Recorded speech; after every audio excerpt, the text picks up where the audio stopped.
माधव नेपाल भनेको प्रचण्डको एउटा मामुली कार्यकर्ता हो, मामुली कार्यकर्ता।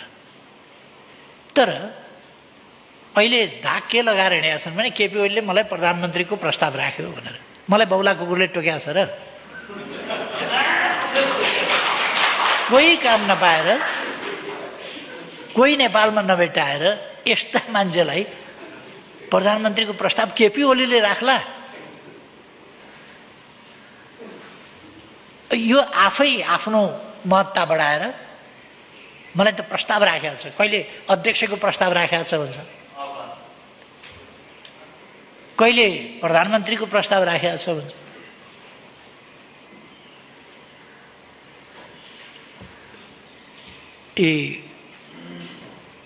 एक ढङ्गले भन्यो भने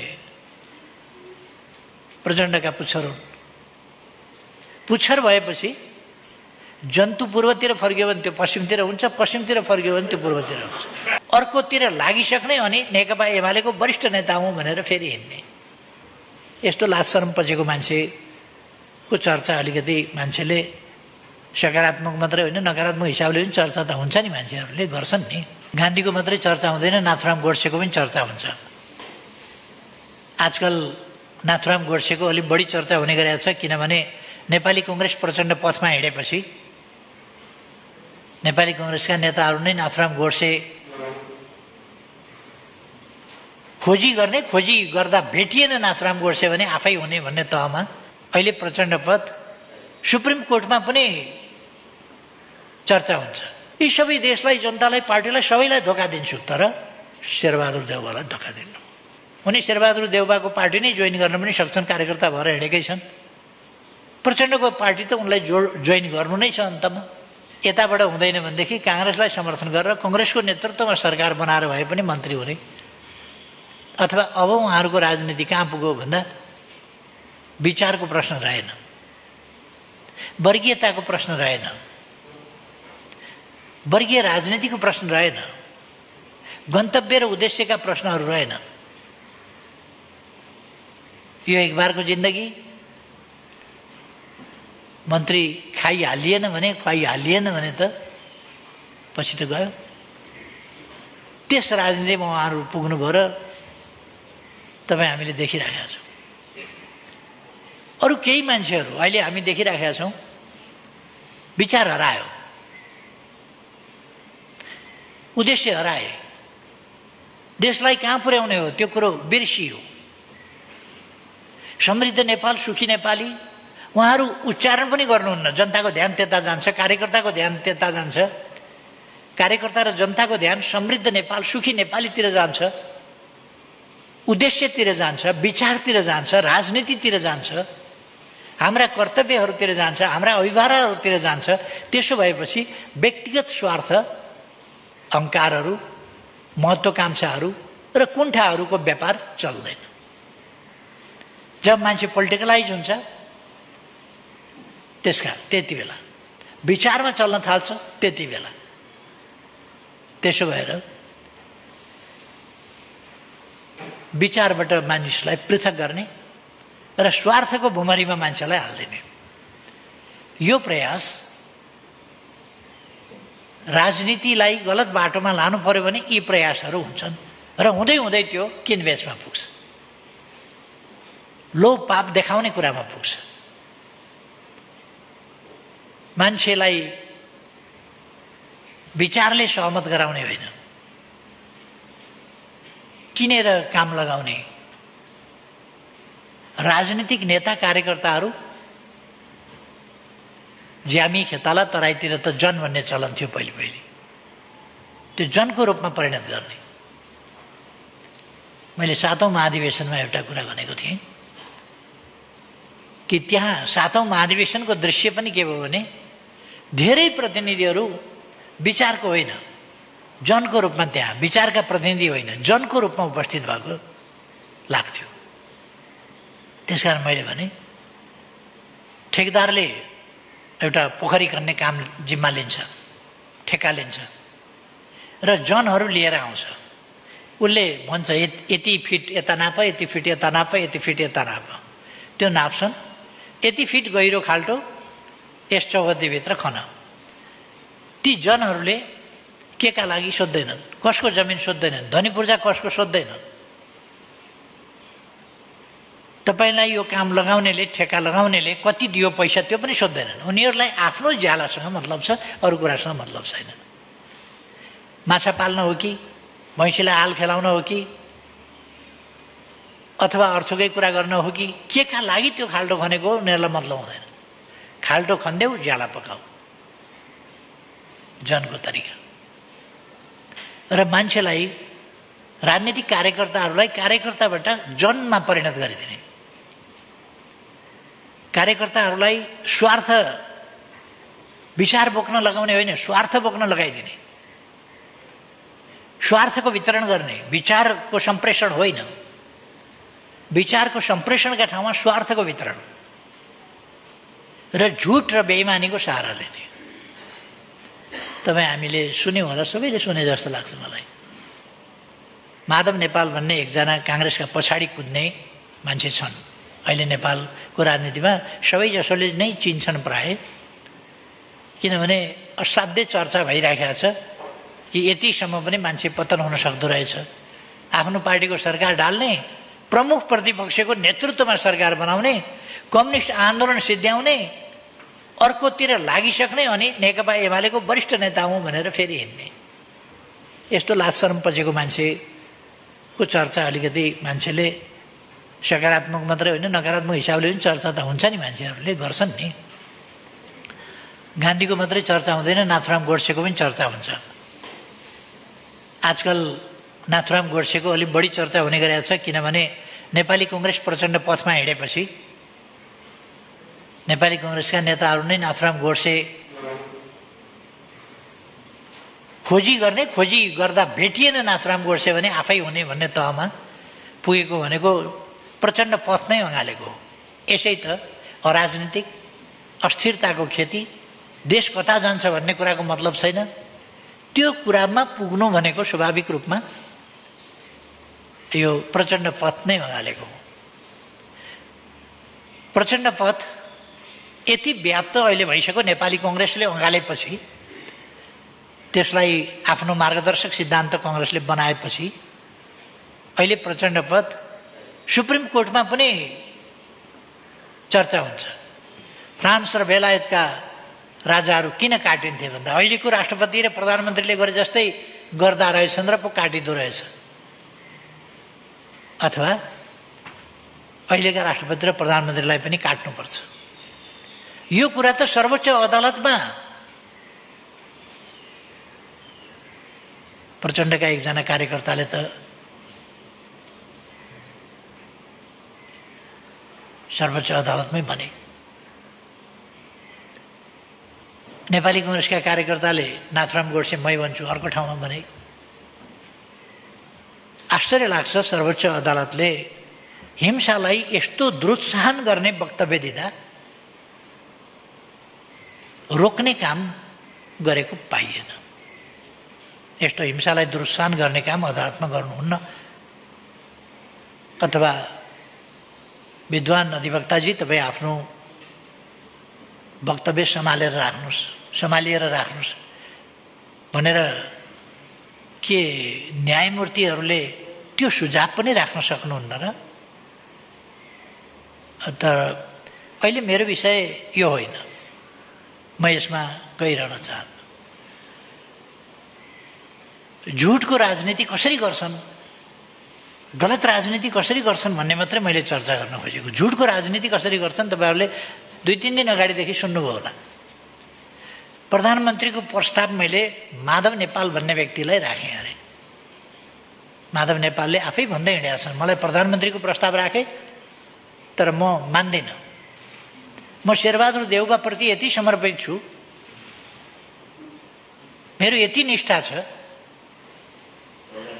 म देशलाई धोका दिन्छु, पार्टीलाई धोका दिन्छु, जनतालाई धोका दिन्छु, पार्टीलाई ध्वस्त पार्ने मैले कसम खाएको छु, शेरबहादुर देउवालाई प्रधानमन्त्री बनाउने कसम खाएको छु, कम्युनिस्ट आन्दोलन ध्वस्त पार्ने कसम खाएको छु। यी सबै देशलाई, जनतालाई, पार्टीलाई, सबैलाई धोका दिन्छु, तर शेरबहादुर देउवालाई धोका दिन्नु। त्यो उनको राजनीति हो। उनी शेरबहादुर देउवाको पार्टी नै जोइन गर्न पनि सक्छन्, कार्यकर्ता भएर हिँडेकै छन्। प्रचण्डको पार्टी त उनलाई जोइन गर्नु नै छ अन्तमा। त्यो त उनको गन्तव्य नै त्यही हो, हुने नै त्यही हो। मैले धेरै महिना अगाडि भनेको थिएँ, माधव नेपाल भनेको प्रचण्डको एउटा मामुली कार्यकर्ता हो, मामुली कार्यकर्ता। तर अहिले धाक के लगाएर हिँडेका छन् भने केपी ओलीले मलाई प्रधानमन्त्रीको प्रस्ताव राख्यो भनेर। मलाई बौला कुकुरले टोक्या छ र? कोही काम नपाएर, कोही नेपालमा नभेटाएर यस्ता मान्छेलाई प्रधानमन्त्रीको प्रस्ताव केपी ओलीले राख्ला? यो आफै आफ्नो महत्ता बढाएर मलाई त प्रस्ताव राखेको छ, कहिले अध्यक्षको प्रस्ताव राखेको छ भन्छ, कहिले प्रधानमन्त्रीको प्रस्ताव राखेको छ भन्छ।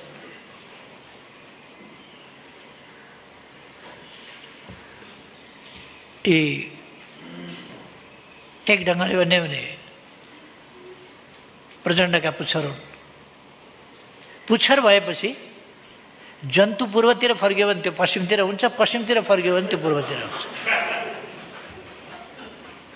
पछाडि पछाडि पछाडि सँगै हुन्छ क्या त्यो।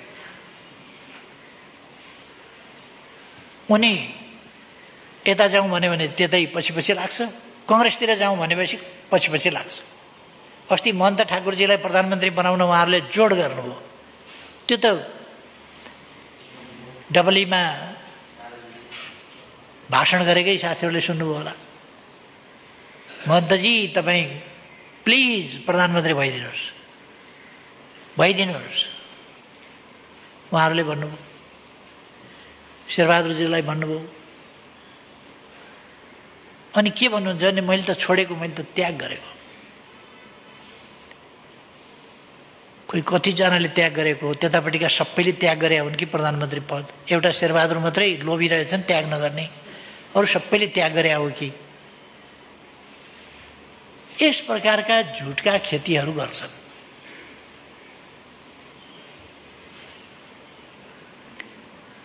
मदन भण्डारीको school of thought, way of thinking यस्तो झुटको बेइमानीको वे अफ थिङ्किङ होइन, सच्चाइको।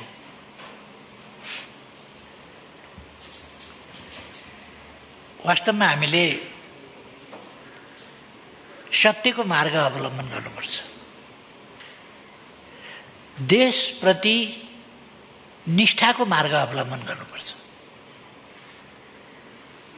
एकछिनमा अहिले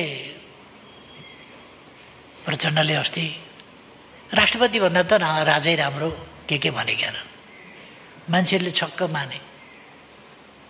किन छक्क मान्ने? छेपारोले त रङ एकछिनमा फेर्छ त। खैरो खैरो मुढामा गयो भने खैरो खैरो खालको रङ बनाउँछ, अर्को खालको हरियो हरियोमा गयो भने हरियो हरियो रङ बनाउँछ, अलिक कालो बोक्रो भएका ठाउँमा पुग्यो भने त्यहाँ कालो कालो बनाउँछ। छेपाराले रङ फेर्छ त। कहिले कम्फर्टेबल सरकार बनाइदिन्छु भन्छ, कहिले यस्तो हुँदाखेरि पनि हाम्रा लोकतान्त्रिक छिमेकी के हेरेर बसेका छन्, किन हस्तक्षेप गर्दैनन् भन्छ। कहिले गणतन्त्र ल्याउने मै हुँ भन्छ, कहिले गणतन्त्र काम लाग्दैन, गणतन्त्र भन्दा त राजतन्त्रै राम्रो भन्न पुग्छ। कहिले यो राष्ट्रपति भन्ने संस्था भन्दा त राजै ठिक भन्न पनि पुग्छ। यो कुन सा ठुलो कुरा हो प्रचण्डलाई? कहिले विदेशबाट हतियार ल्याएर नेपाली जनताको नरसंहार गर्छ। नेपाली जनताले दुःखले थुपारेका जम्मा गरेका पैसाहरू ब्याङ्कका ब्याङ्क लुटेर सखाप बनाइदिन्छ। साना सहकारी, कृषि सहकारी लगायत लुटेर खतम बनाइदिया हुन्छ। संरचनाहरू ध्वस्त पारिदिया हुन्छ। निर्दोष आबाल वृद्ध वनिता बाल बालिका समेत ध्वस्त पार्ने अमानवीय जघन्य त्यस प्रकारका क्राइम गरेको हुन्छ। कहिले बाँदर मुडे घटाउँछ। नियन्त्रणमा लिएर, महिनौसम्म नियन्त्रणमा लिएर मानिसहरूको निर्मम र त्यस प्रकारका जघन्य अपराधहरू गर्छ। अब अहिले फेरि लोकतन्त्रको मसिया भएर, जो लोकतन्त्रको विरुद्धमा जनयुद्ध कसका विरुद्ध लडे, कुन प्रणालीका विरुद्ध लडेको जनयुद्ध? मैले जनयुद्ध भनेको थियो। ती युवाहरूलाई परिवर्तनका सपना देखाएर, सुन्दर भविष्यको सपना देखाएर कसैलाई मराइदिए, कसैलाई अपाङ्ग बनाइदिए, कसैको घर व्यवहार छेद विच्छेद बनाइदिए। अरब जाने सुरु कसरी भयो? मान्छे देशभित्र होइन, देश छोडेर भाग्नुपर्ने अवस्था कसले गर्दा आयो? तिनै मान्छे भाका फेरेर फेरि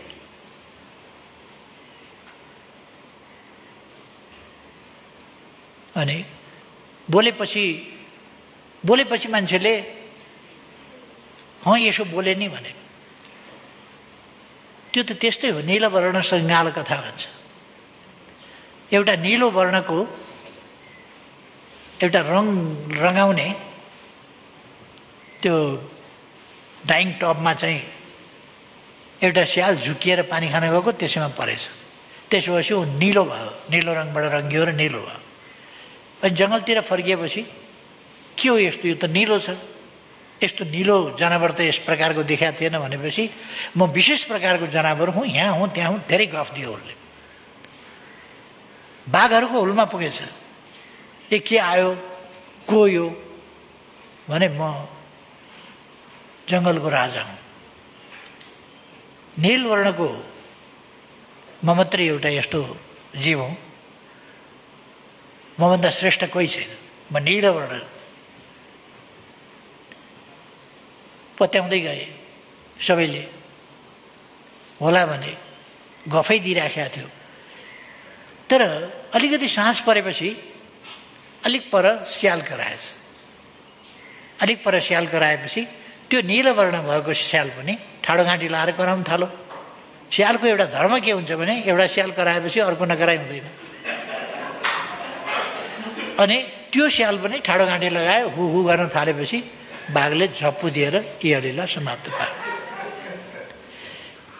बोलेपछि बोलीबाट चिनिन्छ, नबोल्दासम्म त कसरी चिन्ने? बोलेपछि चिनिन्छ। तर आज बोल्छ एउटा कुरा, नेपाली जनताले अलिक बिर्सिएको देख्दा चाहिँ मलाई छक्क लाग्छ, बिर्सिनु नहुने। अर्को कुरा, म बौद्धिक जगतलाई आग्रह गर्न चाहन्छु, क्षणिक आवेश उत्तेजना अथवा हाम्रो बौद्धिकता, हाम्रो ज्ञान, हाम्रो सिप, हाम्रो नलेज, हाम्रो प्रतिबद्धता देशप्रति हुनुपर्छ, जनताप्रति हुनुपर्छ, हाम्रा भावी सन्ततिको भविष्यप्रति हुनुपर्छ। लहै लहैमा हामी बग्नु हुँदैन। हामी लहै लहैमा बग्ने होइन। हामी देश र जनताप्रति उत्तरदायी भएर आफ्ना अभिव्यक्तिहरू दिनुपर्छ। देशको सुन्दर भविष्यका लागि दिनुपर्छ र इमान्दारिताका साथ काम गर्नुपर्छ। अब मदन भण्डारीको सोच भनेको वैयक्तिक संकीर्ण तात्कालिक स्वार्थहरूको व्यापार गरेर हिँड्ने होइन। दीर्घकालीन रूपमा देश र जनताको भलो गर्ने, देशमा मेलमिलाप होस्, शान्ति होस्, देशमा सुशासन र विकास होस्। अहिलेको परिस्थिति कस्तो छ? नेपालका राजनीतिक शक्तिलाई हेर्नुभयो भने अहङ्कार, दम्भ, असन्तुष्टि, छटपटाहट, त्यो छटपटाहट तपाईँ देख्न सक्नुहुन्छ। कोभिडको यत्रो महामारी छ, सरकारले निषेधाज्ञा जारी गरेको छ। नेपाली कांग्रेस जस्तो पार्टी आफ्नै नेतृत्वमा अहिले के भयो, के बित्यो र आन्दोलनमा उत्रिनु पर्यो? के का विरुद्ध आन्दोलन? ताज्जुब नि, आन्दोलनको पनि त एउटा कारण हुन्छ नि। के का विरुद्ध? सरकारले विकास निर्माण गर्यो त्यसकारण, दार्चुलामा बाटो खन्दैछ त्यसकारण, महाकालीमा पुल बनाउँदैछ त्यसकारण, दैजीमा औद्योगिक क्षेत्र बनायो त्यसकारण,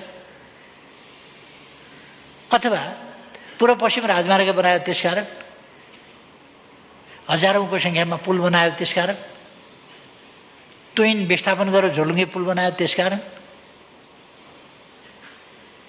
अचानक महामारी आयो, तर केही ठाउँमा नपुग्न सक्या होला, तर आम रूपमा अनलाइन शिक्षा सुरु गर्यो। यस्तो महामारी आयो अचानक, तर सम्पन्न देशहरूभन्दा पछि छैन नेपाल। त्यसअनुसार तत्कालबाट पहिलो स्वाब टेस्ट हामीले हङकङ पठाएर गरेका थियौँ। आज देशभित्रै पर्याप्त स्वाब टेस्ट हामी गर्न सक्छौँ, पिसिआर टेस्ट गर्न सक्छौँ। त्यो निःशुल्क गरेका छौँ हामीले। धनी देशहरूले निःशुल्क परीक्षण गरेका छैनन्, धेरै धनीहरूले निःशुल्क परीक्षण गरेका छैनन्।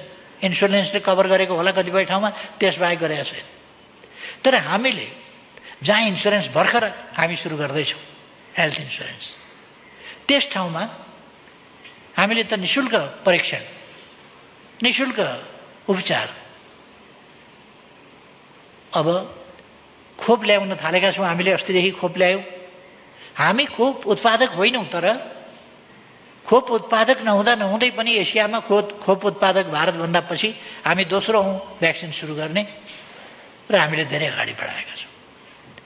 हामी कहाँ भ्याक्सिनको अलिकति केही प्राविधिक कुराहरू होलान्। हामीले जसरी पाउने सोचेका थियौँ, हामीले पैसा पेमेन्ट गरिसकेको, तिरिसकेको पनि हामीले खोप पाउन सकेका छैनौँ। त्यो खालको असहज परिस्थिति त छ, अप्ठ्याराहरू त छन्, तर हामी खोप त विभिन्नतिर कुरा गरेर ल्याइराखेका छौँ र खोपको कमी हुँदैन। लगभग यस वर्षभित्र, भनेको अङ्ग्रेजीको यो वर्ष सन् 2021 भित्र मूल रूपमा चाहिँ हामी खोप लगाइसक्छौँ। मूल रूपमा अलिकति छिटपुट बाँकी रहला, किनभने हामी जतिसुकै छिटो गरे पनि, जस्तो चीनले अहिले पनि खोप लगाइराखेको छ, त्यो खोप भनेको चाहिँ त्यो खुरुखुरु लगाइहाल्न एकैछिनमा सकिने कुरा होइन। त्यसको सर्कल पनि हुन्छ, फेरि त्यसका लागि खोप उत्पादन पनि गर्नु पर्यो। एकैचोटि ल्याएर स्टोर गर्न सकिँदैन, फेरि त्यो डेट एक्सपायर हुन्छ। त्यसलाई उपयुक्त वातावरणमा राख्नुपर्छ। यी सबै पक्षहरू छन्। त्यसकारण लिमिट उत्पादन हुन्छ, लिमिट सप्लाई हुन्छ, लिमिट हाम्रो सामर्थ्य छ खोप दिने पनि। यो सबै कुराले हामी गर्छौँ। अनि यस्तो अवस्थामा सबै मिलेर एकजुट भएर राष्ट्रका समस्या समाधान गर्दै लोकतान्त्रिक अभ्यासबाट अगाडि बढ्नुपर्ने ठाउँमा लोकतान्त्रिक अभ्यासमा नजाने, संसदलाई पङ्गु बनाउने, जनतामा जान नदिने, जनतामा जाने अलोकतान्त्रिक कुरा भयो। जनतामा जानु, जनताले आवधिक मूल्याङ्कन गर्ने र ताजा जनादेश दिने कुरा चाहिँ प्रतिगमन भयो भन्नु जस्तो हास्यास्पद कुरा के हुन्छ? अलोकतान्त्रिक कुरा के हुन्छ?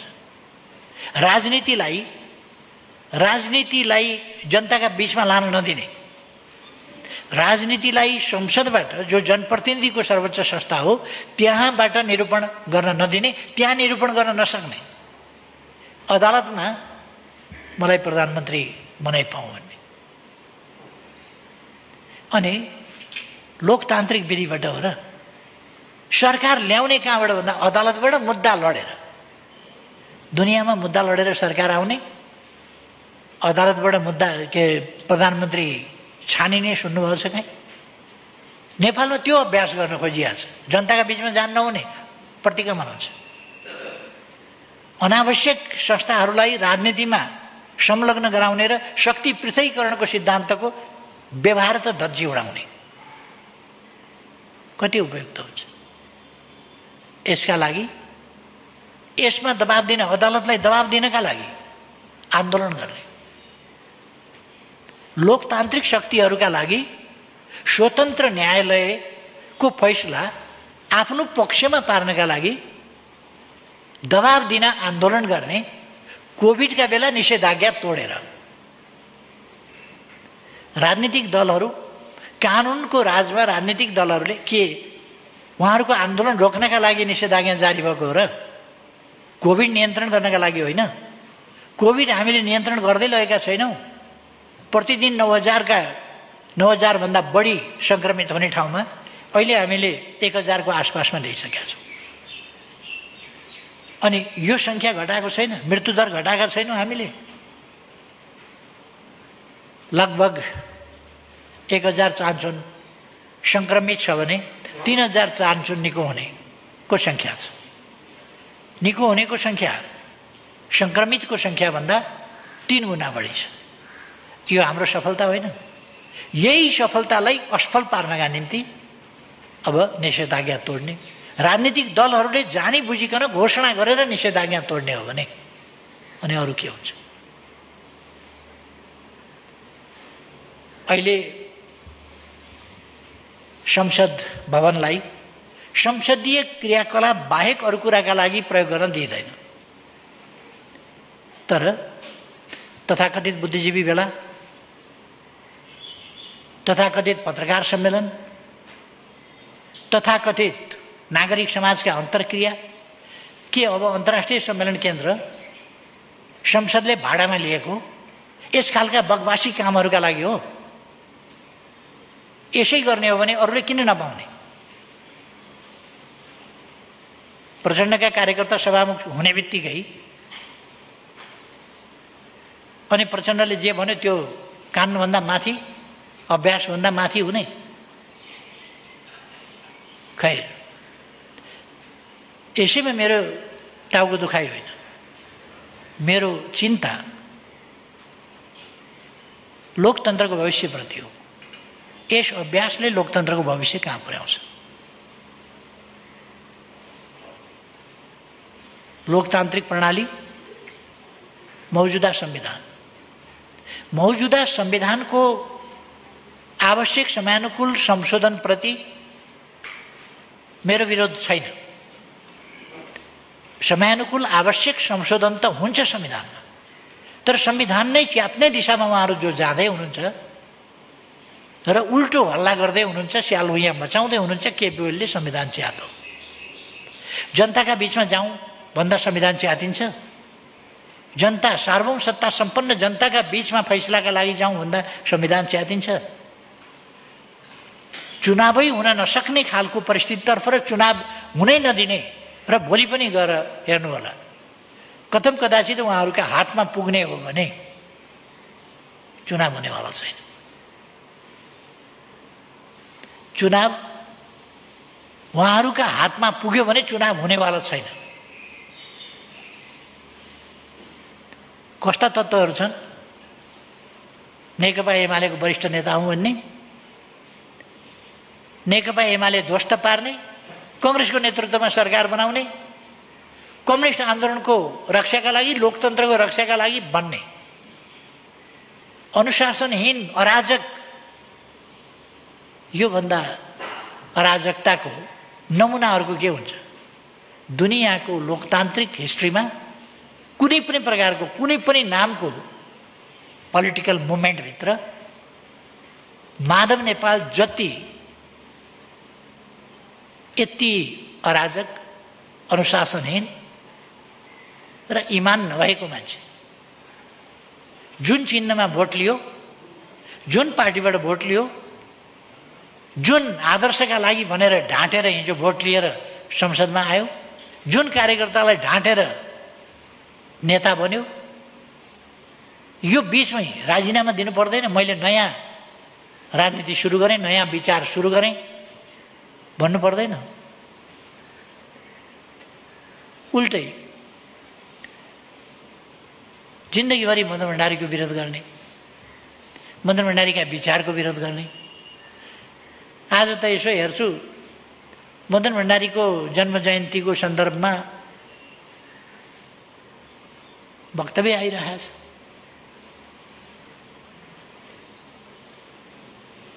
बेशरमको पनि हद हुन्छ। त्यही पार्टी ध्वस्त पार्न खोज्ने, मदन भण्डारीका विचार समाप्त पार्न खोज्ने। मदन भण्डारी फाउन्डेसन गठन भयो भनेको सुन्दाखेरि उनीहरूलाई टाउको दुख्ने। जेठ 3 गते मदन आश्रित स्मृति दिवस मनाउँ भन्दा कम्युनिस्टले क्रिया गर्दैनन्, मानिँदैन भन्ने। 14 गते जन्मदिन मनाउनु त भन्दा जन्मदिनको के अर्थ छ? जन्मिँदा त एउटा बच्चा जन्मिने हो, त्यो बच्चाले के गरे हुन्छ? जन्मदिन किन मनाउने? पछि ठुलो भएपछि मदन भण्डारीले योगदान गरे होला, जन्मिँदा के योगदान थियो र जन्मदिन मनाउने भन्ने तर्क गर्ने। अनि जब केही साथीहरूले पार्टीको यो रवैया भएन, माधव कुमार नेतृत्वको एमालेले त मदन भण्डारीलाई पनि बिर्साउन खोजिरहेको छ। मदन भण्डारीको नाम लिनु हुँदैन। तपाईहरूले यो ६३ सालतिरको होला,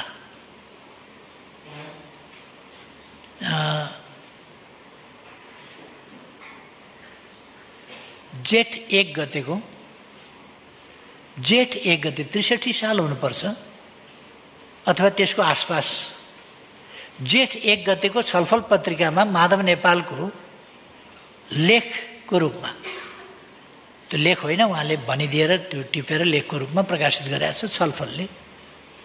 त्यो हेर्नुभयो भने थाहा हुन्छ मदन भण्डारीको बारेमा माधव नेपालले के भन्छन् भने हिमाल टाढाबाट हेर्दा राम्रो हुन्छ, राम्रो देखिन्छ, तर नजिकैबाट हेर्नेलाई थाहा हुन्छ। हामी मदन भण्डारीको नजिकै बसेर काम गर्नेलाई थाहा छ मदन भण्डारी कस्तो हो के हो भन्ने। बाहिरबाट हेरेर राम्रो राम्रो भनेर हुन्छ? टाढाबाट त हिमाल पनि राम्रो देखिन्छ, नजिकै गएर हेर त कस्तो छ हिमाल, कतिको प्रिय हुन्छ नजिक गएर हेर।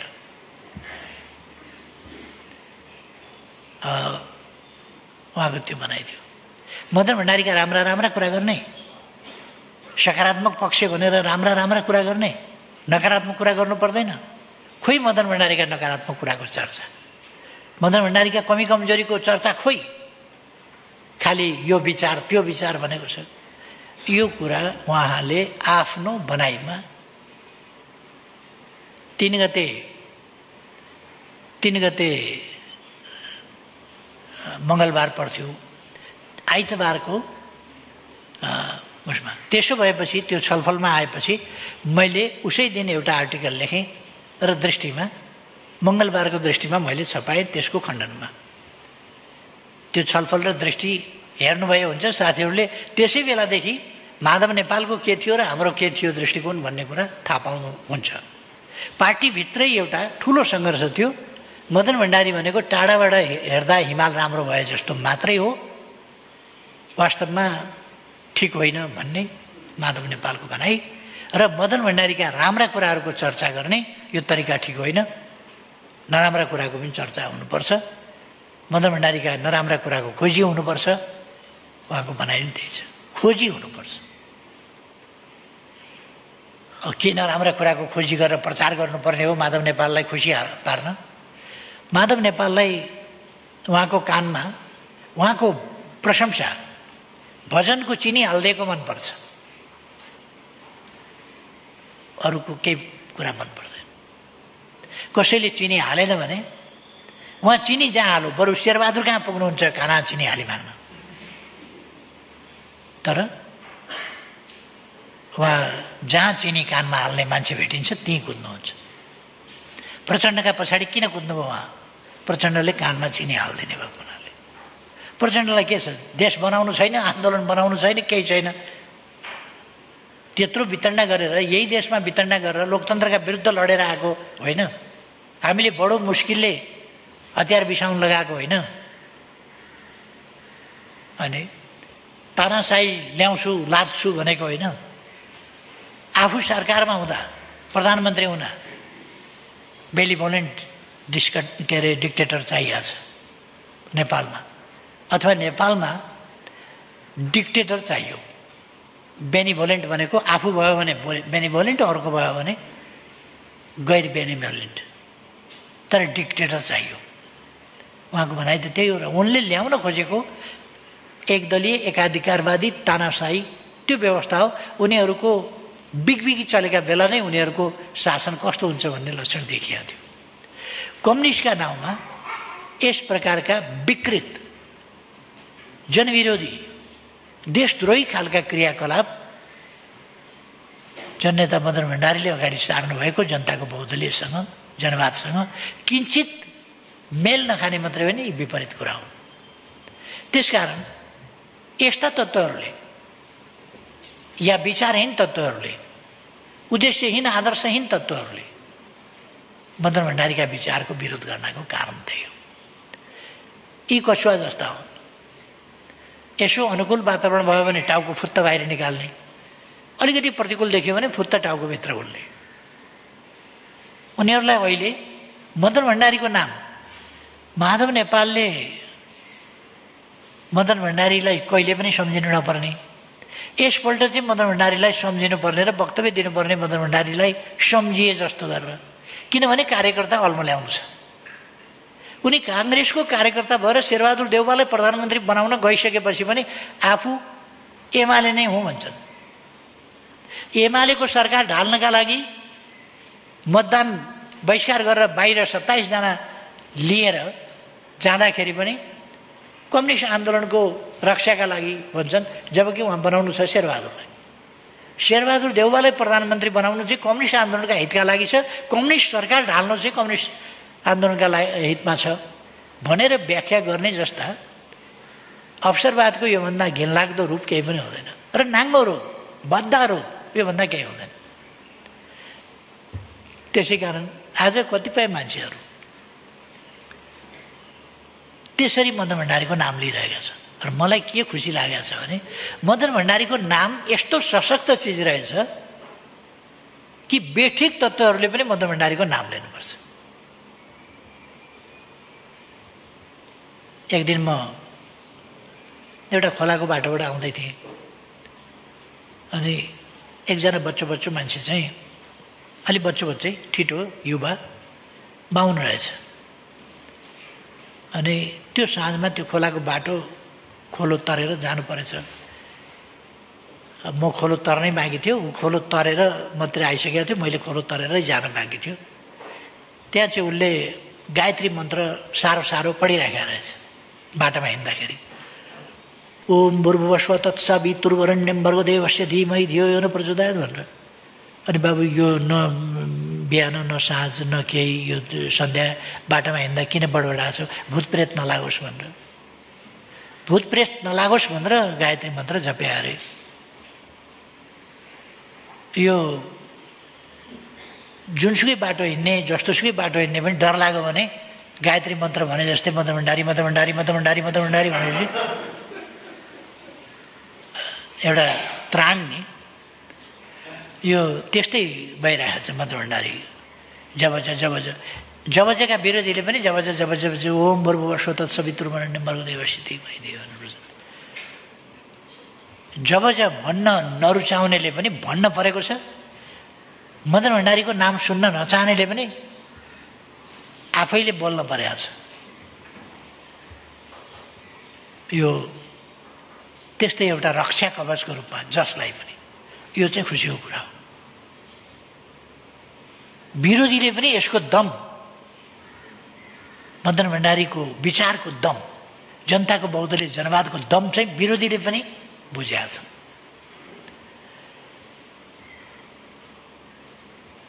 मदन भण्डारीले नेपालको सन्दर्भमा एउटा विकट अवस्थामा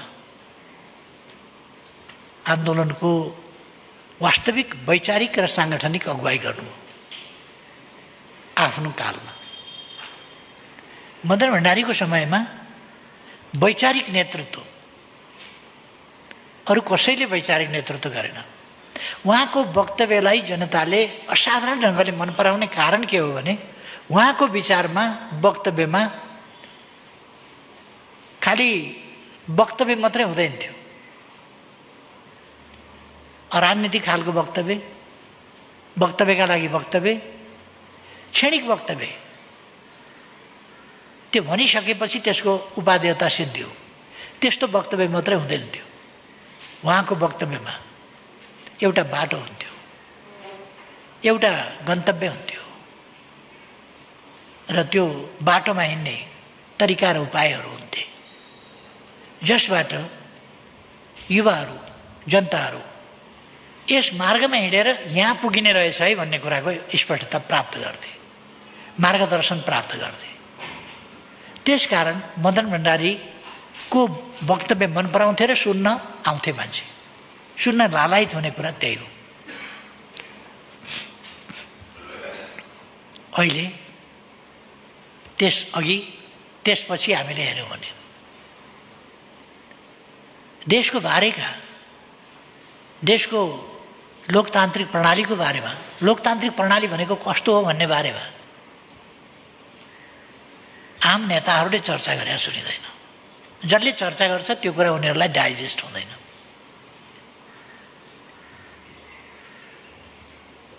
मदन भण्डारीको विचारमा स्पष्ट थियो, सिद्धान्तका नाउँमा, सिद्धान्तवादिताका नाउँमा, उद्देश्य र उद्देश्य केन्द्रित राजनीतिको नाममा उहाँ अजीब, निर्जीव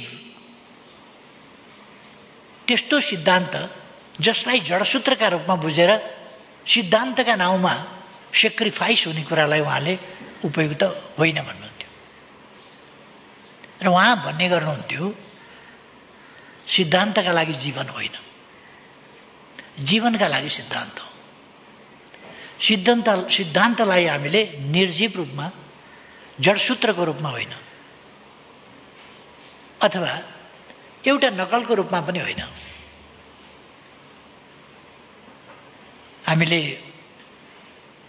सिद्धान्त जीवनका लागि हो, सिद्धान्तका लागि जीवन होइन भनेर सिद्धान्तहीन, आदर्शहीन ढङ्गले अगाडि बढ्ने पनि होइन।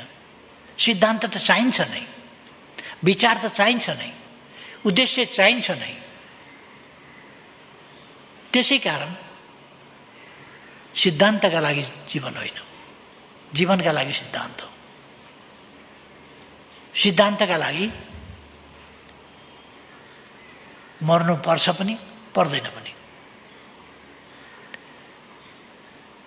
मैले थुप्रै प्रसङ्गमा, थुप्रै ऐतिहासिक सन्दर्भहरूमा भन्ने गरेको छु, सिद्धान्तका लागि थुप्रैले जीवन आहुति दिएका छन्। थुप्रैले, नेपालमै थुप्रैले सिद्धान्तका लागि जीवन दिएका छन्। र इतिहासमा स्वेच्छाले आफ्ना विचारका पक्षमा जीवन दिएका छन् धेरै मान्छे। यी प्रसङ्गहरू मैले थुप्रै ठाउँमा भनेको छु। मैले सुकरातको प्रसङ्ग भनेको छु। उनलाई भगाउन खोजियो तर उनले भाग्न मानेनन्। म आदर्शच्युत भएर, सत्यबाट पर हटेर, असत्यसँग सम्झौता गरेर, कायर भएर, पलायन भएर, भागेर जीवन जोगाउन तयार छैन। म सत्यका लागि, निष्ठाका लागि जीवन बलिदान गर्न तयार छु। उहाँले त्यो कुरा भन्नुभयो। र विषको प्याला आफैले समातेर पिउनुभयो, तर भाग्न मान्नु भएन, जीवन दिन तयार हुनुभयो। वास्तवमा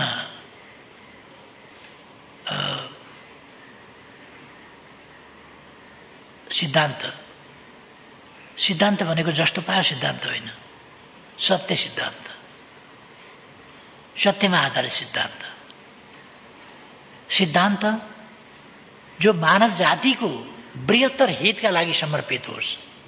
सिद्धान्त जो धरतीको बृहत्तर हित अथवा रक्षा, सुरक्षा र भविष्य, मानव जातिको भविष्य सुनिश्चित गर्ने कुराका लागि सिद्धान्त होस्। त्यो चाहिँ सिद्धान्त हो। त्यो सिद्धान्त जसले मानव समाजलाई सुन्दर बनाउने र भविष्यलाई सुरक्षित राख्ने कुरामा योगदान गरोस्, हो त्यो सिद्धान्त। जुन सिद्धान्त सत्यमा आधारित हुन्छ, हो त्यस्तो सिद्धान्तको पछि हामी लाग्ने हो। मदन भण्डारीले भन्नुभएको जनताको बहुदलीय जनवादको सिद्धान्त त्यही हो। मैले अघि भने मदन भण्डारीले विचारहरू अगाडि सार्दा एउटा संकीर्ण दायराभित्रको, सीमित दायराभित्रको, राजनीतिक क्षेत्रभित्रको मात्रै होइन, समग्र समाजसँग सरोकार, मानव जातिसँग सरोकार, आज वर्तमानसँग सरोकार र भविष्य, सुन्दर भविष्य, सुनिश्चित भविष्यसँग सरोकार राख्ने विचारहरू, त्यससँग सम्बन्धित बनाएर व्यापक अर्थमा आफ्ना विचारहरूलाई प्रस्तुत गर्नुभएको छ। डेमोक्रेसी भन्दाखेरि केही पोलिटिकल फ्रिडमका कुरा मात्रै होइन। डेमोक्रेसी भनेको जनतामा सार्वभौम सत्ता रहेको प्रणाली, जहाँ जनता सर्वोपरि छ, जनता अन्तिम न्यायाधीश र निर्णायक हो, र त्यो जनताका हितका निम्ति नै काम गर्ने प्रणाली, स्थिति विधिमा चल्ने प्रणाली अर्थात् कानुनको राज। स्थिति विधि भन्नाले शक्ति पृथकीकरणको सिद्धान्त, स्थिति विधि भनेकै शक्ति पृथकीकरणको सिद्धान्त भन्ने कुराले आउँछ। व्यवस्थापिका, कार्यपालिका, न्यायपालिका यिनीहरू आफ्ना ठाउँमा बसेर आफ्नो कर्तव्य निष्ठा साथ पालना गर्ने, सक्रियताका साथ पालना गर्ने प्रणाली। संविधानको सर्वोच्चताको, संविधानलाई जोसुकैले पनि मान्नुपर्ने त्यो प्रणाली, र संविधानको अपव्याख्या र गलत व्याख्या गर्ने, संविधानमाथि थिचोमिचो गर्ने कुरा होइन। अहिले त कानुनले परिभाषा स्पष्ट रूपमा एउटा गरेको छ, फैसला अर्को आउँछ। कानुनले एउटा निर्दिष्ट गरेको छ, स्पष्टै रूपमा उल्लेख गरेको छ, भनेको छ। केन्द्रीय समिति भन्नाले के बुझिन्छ भन्ने परिभाषाले भन्छ, केन्द्रीय कार्य समिति, तदर्थ समिति वा यस्तै कुनै जुनसुकै नाम दिएको भए तापनि केन्द्रीय निकायको अधिकार प्रयोग गर्ने हैसियत भएको केन्द्रीय वा राष्ट्रिय तहको संस्था बुझ्नुपर्छ। केन्द्रीय कमिटी भन्नाले अदालतले त्यो कुरालाई चाहिँ छोडिदिन्छ, परिभाषै छोडिदिन्छ, र केन्द्रीय कमिटीले गर्नुपर्ने काम महाधिवेशन आयोजक समितिले गरेको हुनाले मिल्दैन। परिभाषा पनि छोडियो, अराजकतालाई प्रश्रय दिने खालको निर्णय हुन्छ। अदालतको निर्णय भएको हुनाले हामीले मान्नै पर्यो। तर यस्तो देख्नुपर्ने कुरा नदेखिदिने, नदेख्ने, अनुचित कुरालाई प्रश्रय पाउने, उचित कुरा, आवश्यक कुरा, लोकतन्त्रका मूल्य मान्यताहरूका त्यसको स्थापना गर्ने, त्यसको कार्यान्वयन गर्ने कुरामा व्यवधान हुने कुरा हो। यस्तो चाहिँ कानुनी राजमा हुनु हुँदैन, र सिद्धान्तको के अरे संविधानको सर्वोच्चता भन्दा यस्तो कुराहरूलाई उल्लङ्घन गरेर सर्वोच्चता हुने होइन। त्यसकारण संविधानको परिपालना निष्ठाका साथ गरेर मात्रै हुन सक्छ। जनताको बहुदलीय जनवादले भन्ने कुरा हो। र हामी एउटा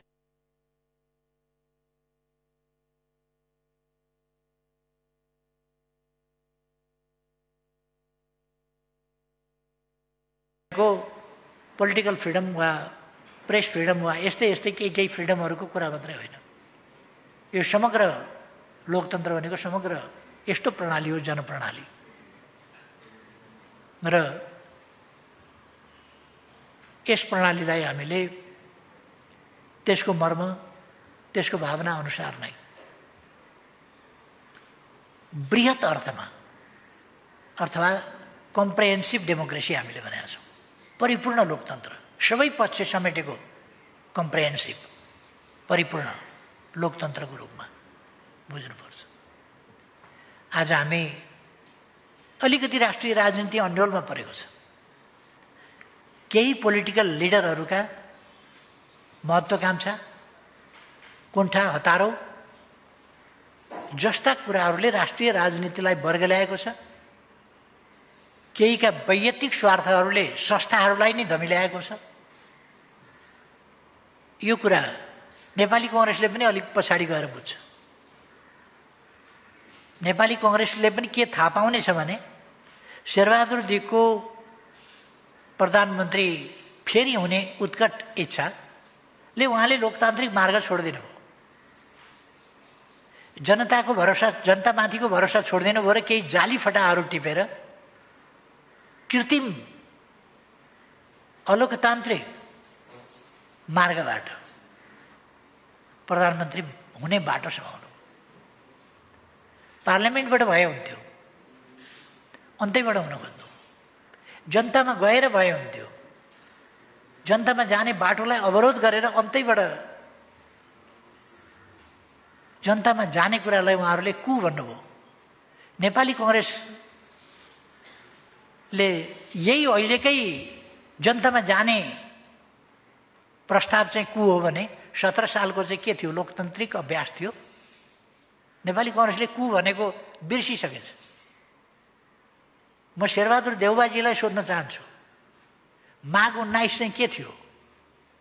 उहाँलाई सत्ता हस्तान्तरण गरेका थियो, लोकतान्त्रिक विधिबाट थियो। एउटा निर्वाचित प्रधानमन्त्रीलाई असंवैधानिक ढङ्गले अपदस्थ गर्ने आश्विन 18 को घटना चाहिँ के थियो? कु थियो कि थिएन? त्यति बेला त कु भन्ने शब्द त उहाँको मुखबाट आउने हिम्मत त भएन। त्यति बेला त उहाँले कु भन्न सक्नु भएन त। आश्विन 18 निर्वाचित प्रधानमन्त्रीलाई अपदस्थ गरेर अध्यक्ष कि के अरे अध्यक्ष भएको हुनाले हटाइदिए।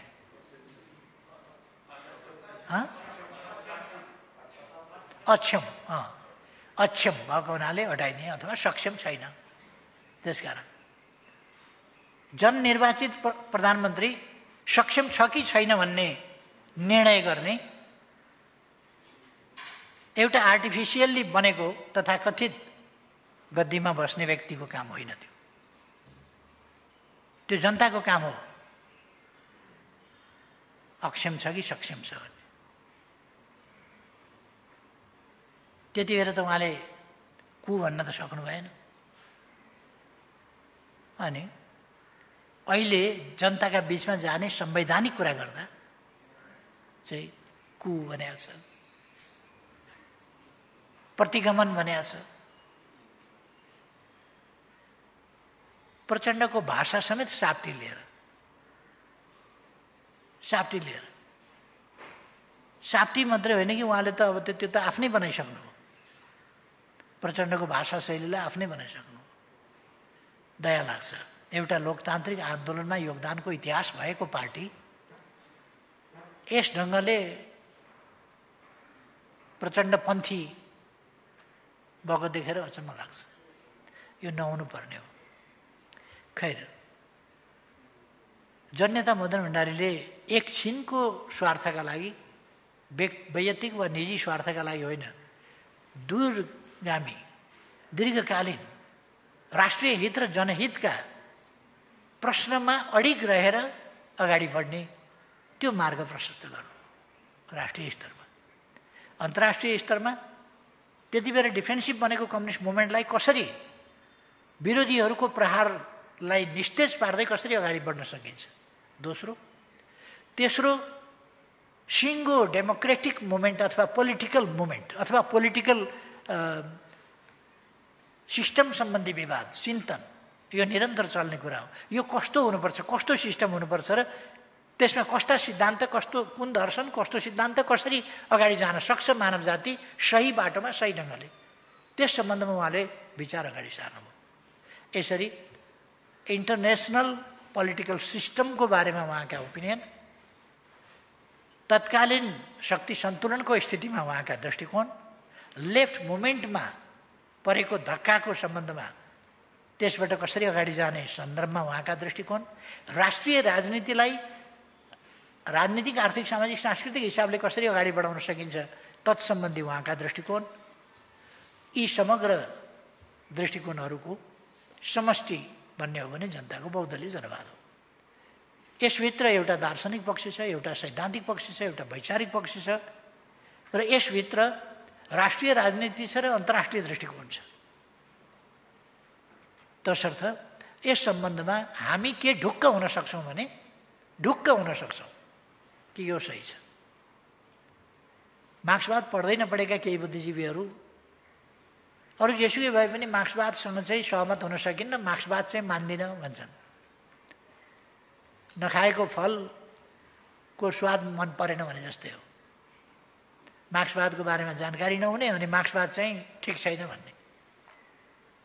पहिले मार्क्सवाद बुझ्नु पर्यो के हो। आग्रहहीन ढङ्गले वैचारिक बहस चलाउँदा आग्रहहीन ढङ्गले चल्न सक्नु पर्यो। त्यसकारण आज जननेता मदन भण्डारीको 70औं यस जन्म जयन्तीको सन्दर्भमा म त्यही सबैमा आग्रह गर्न चाहन्छु। देशलाई यति बेला कोभिड-19 का विरुद्ध लड्न राष्ट्रिय मेलमिलाप, सहयोग, सहयात्रा चाहिएको छ। सहमति र सहयात्राका साथ, आधारभूत अन्डरस्ट्यान्डिङका साथ प्रतिस्पर्धा गरौँ स्वस्थ ढङ्गले, तर आधारभूत अन्डरस्ट्यान्डिङ चाहिँ हुनु पर्यो। त्यसका साथ अगाडि बढ्न यो कोभिडको परिस्थितिले पनि हामीलाई माग गरेको छ। एउटा लोकतन्त्र हामीले सुदृढ गर्नुपर्ने छ। हामीले ठुलो बलिदान दिएर ल्याएको परिपाटी हो।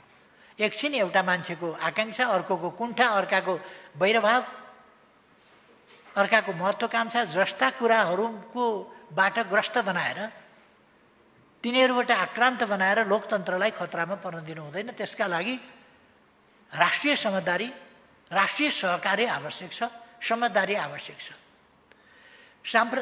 दोस्रो कुरा यो। तेस्रो कुरा, सांप्रदायिक विद्वेष जस्ता कुराहरूबाट अनेक ढङ्गले परिचयको राजनीति, पहिचानको राजनीति, के राजनीति भनेर देशलाई अत्यन्तै बिथोल्न खोजियो। त्यो बिथोलेको स्थितिबाट बल्ल बल्ल सम्हालेर हामीले विविधतामा एकता, विविधता हाम्रो सुन्दरता हो भनेर, डाइभर्सिटी यो खराब चिज होइन, डाइभर्सिटी हाम्रो सम्पन्नता हो।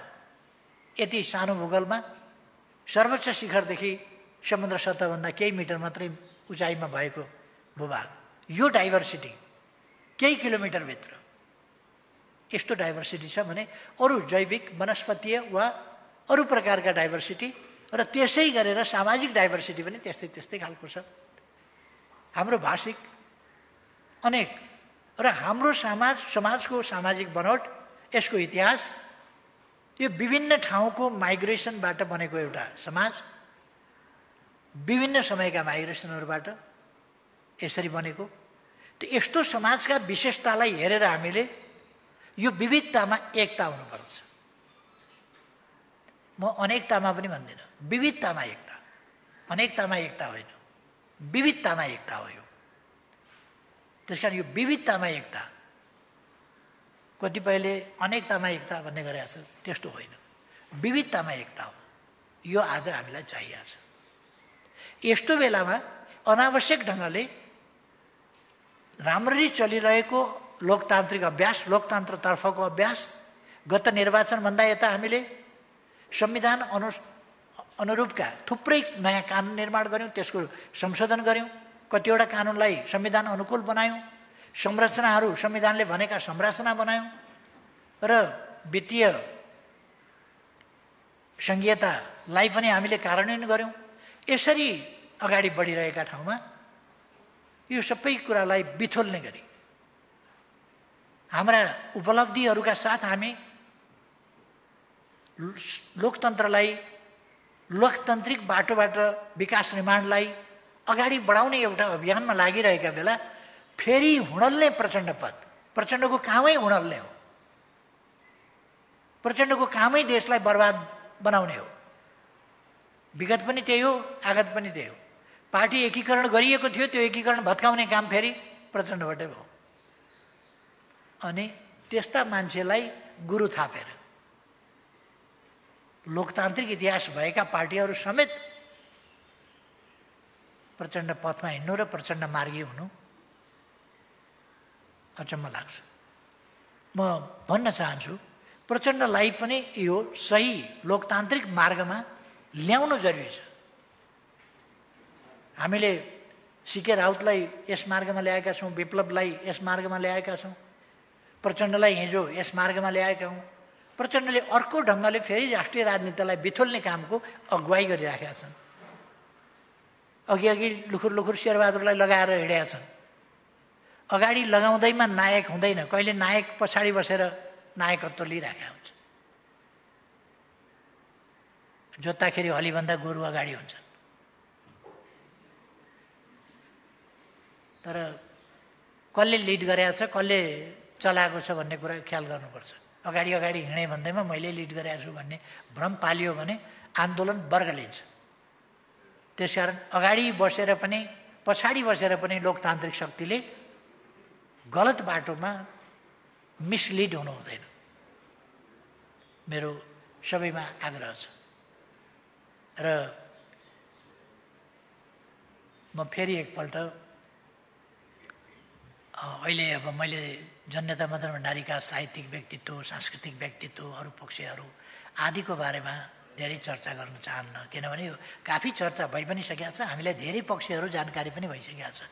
त्यसकारण अहिले मैले मदन भण्डारी, जनताको बहुदलीय जनवाद र आजको सन्दर्भ, तीनटा कुरा मिलाएर आजको सन्दर्भमा जनताको बहुदलीय जनवाद, यस प्रसङ्गलाई अलिकति जोड्ने कोसिस गरेर आफ्ना विचारहरू राखेका छु। यस कार्यक्रमको आयोजनाका लागि मदन भण्डारी फाउन्डेसनलाई धेरै धेरै धन्यवाद भन्न चाहन्छु। मदन भण्डारी फाउन्डेसनले यहाँसम्म आइपुग्न निकै धेरै सङ्घर्ष गर्नु परेको छ। यो कसैसँग प्रतिस्पर्धी पार्टी होइन। यो कसैको भाग खोज्न पनि जाँदैन, कसैका खुट्टा तान्न पनि जाँदैन र यसले कसैलाई पगडी लगाइदिन पनि जाँदैन। राजनीति कर्मीहरूले, राजनीतिक पार्टीहरूले आफ्नो आफ्नो गरी खानुपर्छ। तर जननेता मदन भण्डारीका विचारहरू जो सही छन्, एउटा हामीले भन्ने अक्सर अलिक सजिलोसँगले भन्ने गरेको, अलिकति हल्काफुल्कै ढङ्गले भन्ने गरेको के छ भने, मदन भण्डारीलाई चिरकालसम्म स्मरण गरियोस् भन्नका लागि यी प्रयासहरू होइन।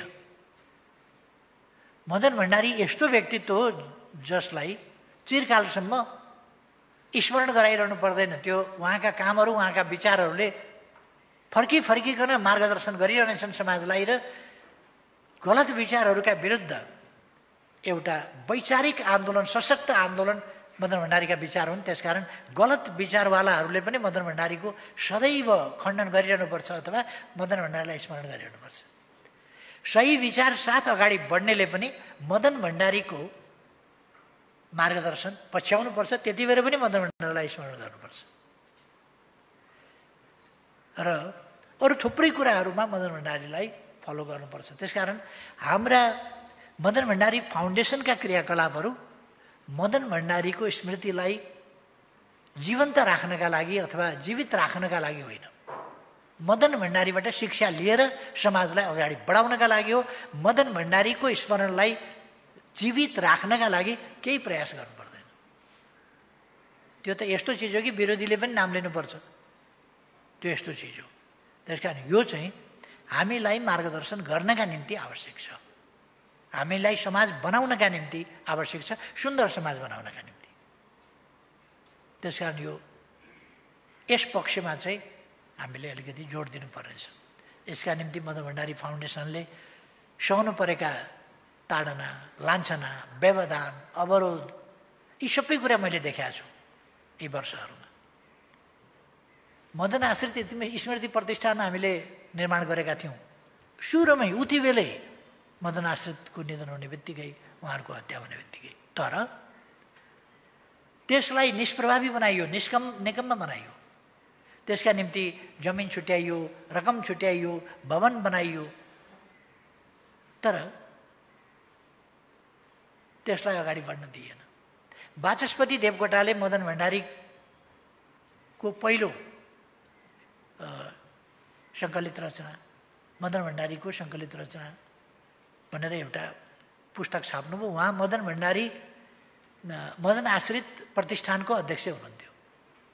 त्यो पुस्तक निकालेपछि कसले पुस्तक निकाल्नु भनेको थियो, किन जान्ने भएर पुस्तक निकाले भनेर उहाँलाई अध्यक्षबाट हटाइयो। अध्यक्षबाट हटाउने अरू कोही होइन, मिस्टर माधव नेपाल। मिस्टर माधव नेपालले वाचस्पति देवकोटा अहिले पनि हुनुहुन्छ, सोधे हुन्छ उहाँलाई। पुस्तक प्रकाशन गरेको हुनाले हटाइयो। दासढुङ्गामा दुर्घटना परेको जीप त्यो सङ्ग्रहालयमा राखौँ जस्ताको तस्तै भनिएको थियो। तर त्यो जस्ताको तस्तै राख्दाखेरि एउटा इतिहास रहला भन्ने डरले त्यसलाई हतार वर्कसपमा पठाइएछ र पेन्टिङ गराएर चढ्ने कुदाउने पो गर्न थालिएछ। हामीले थाहा पाउँदाखेरि त अस्ति नै गाडी एकजना के भुषाल वन्दना भुषाल लगेर उनले गएर आफ्नो स्कुटर लगेर कुन नेतालाई गाडी नभएर सवारी साधन नपाएर यो सङ्ग्रहालयमा राख्ने गाडी मर्मत गरेर कुदाउनु परेको हो, उहाँलाई यो मेरो स्कुटरको चाबी दिन्छु म, यसैमा चढेर हिँड्नु, तर त्यो गाडी चाहिँ सङ्ग्रहालयमा होस् भनेर वन्दना भुषालले साँचो जिम्मा लाउन खोज्नुभयो। साँचो जिम्मा लिन त्यहाँ कोही पनि तयार भएन, तर गाडी चाहिँ मर्मत गरेर चलाउन थालिएको थियो। त्यो गर्ने मध्ये एकाध मान्छेहरू माधव नेपालकै नेतृत्वमा परिचालित भएका मान्छेहरू नै हुन् यस्ता खालका कामहरू गर्ने। वाचस्पति देवकोटालाई त्यहाँबाट हटाइयो नै। जे होस्, मदन भण्डारी सम्बन्धित त्यो एटिट्युड जननेता मदन भण्डारीका नाउँमा राखिएको यो स्थापना गरिएको यो मदन भण्डारी फाउन्डेसन, यसले अनेक प्रताडना, यो स्मृति दिवस मनाउन नपाउने, 14 गते जन्म जयन्ती मनाउन नपाउने, कुनै रचना छलफल केही गर्न नपाउने, यस प्रकारको रवैया, उहाँको विचारको श्रेष्ठताको चर्चा गर्न नपाइने र विचारहीन मान्छेको भजमन गोविन्दम जस्तो एक तारे बजाएर भजन गाइदिनु पर्ने, जोसँग विचार शून्य छ, विचार छँदै छैन, त्यस्ताको चाहिँ टेन्डेङ टेन्डेङ माधवम माधवम माधवम माधवम गाउनु पर्ने। अब त्यो नसक्ने भएपछि त्यो नेतृत्व विरोधी हुने। यो सिलसिलासँग जुधेर फाउन्डेसन आयो र फाउन्डेसनलाई जीवित राख्न, फाउन्डेसनलाई क्रियाशील बनाउन, अगाडि लान कृतसङ्कल्पित भएर अगाडि बढ्नुभएका युवा पङ्क्तिका साथीहरूलाई म विशेष धन्यवाद भन्न चाहन्छु। मलाई तपाईँहरूले यस सङ्गठनको, संस्थाको संरक्षक राख्नुभएको छ। यसको संरक्षणका लागि मैले सक्दो प्रयास गर्ने नै छु। संरक्षक भनेको चाहिया बेला हुन्छ क्या, खोलाले बगाउन लाग्यो भने समातेर निकालिदिने, कतै काहीँ केही हुन लाग्यो भने त्यति बेला बसाइदिने, त्यो अब दिने पछि त यसले काम गर्दैन, अरूले काम गर्छन्। अब म संरक्षकले किन काम गरेन भन्न चाहिँ त्यति भन्नुभएको छैन होला, किन संरक्षक भनेको दैनन्दिन काम गर्ने नै होइन, त्यसले त परिआएका बेला संरक्षण गर्ने हो, कुनै अप्ठ्यारो पऱ्यो भने। त्यसकारण मबाट हुन सक्ने सम्मको संरक्षकत्व भइहाल्छ। तपाईँहरू अगाडि बढ्नुहोस्, साथ सहयोग, हामी सबैको साथ सहयोग रहन्छ, सिङ्गै कार्यकर्ता पङ्क्तिको रहन्छ, जनताको रहन्छ, बुद्धिजीवीहरूको रहन्छ, जो समाजको, नेपालको, देशको भलो चाहने, जनताको भलो चाहने, लोकतन्त्रको रक्षा र सुदृढीकरण चाहने सबै राजनीतिक, साहित्यिक वा कलाकार हरेक क्षेत्रबाट तपाईँहरूले साथ पाउनुहुनेछ। तपाईँहरूलाई धेरै धेरै धन्यवाद भन्न चाहन्छु।